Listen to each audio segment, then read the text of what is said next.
La Suisse abritera en juin une conférence de paix pour tenter de mettre fin au conflit entre la Russie et l'Ukraine. Le ministre chinois des Affaires étrangères Wang Yi a déclaré que la position constante de la Chine était de promouvoir les pourparlers de paix. Il a affirmé que Beijing appréciait le travail accompli par la Suisse dans l'organisation d'une telle réunion de paix.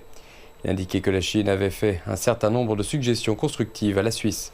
Mais Wang Yi a ajouté que la Chine prendrait sa propre décision quant à sa participation et aux modalités de sa participation eu égard à ses propres intérêts.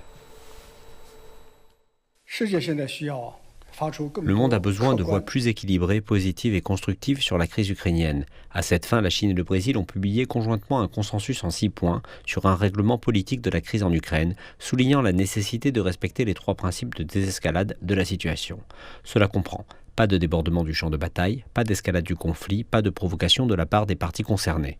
Dans le même temps, nous appelons toutes les parties concernées à adhérer au dialogue et à la négociation, à fournir une aide humanitaire, à s'opposer au recours aux armes nucléaires et aux attaques contre les centrales nucléaires, et à maintenir la stabilité de la chaîne industrielle et d'approvisionnement mondiale.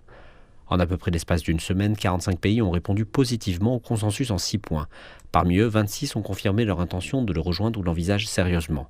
La Russie et l'Ukraine ont également confirmé la plupart des éléments du consensus en 6 points, ce qui montre une fois de plus que le consensus en 6 points répond aux aspirations communes de la plupart des pays et qu'il constitue le plus grand dénominateur commun dans le monde aujourd'hui.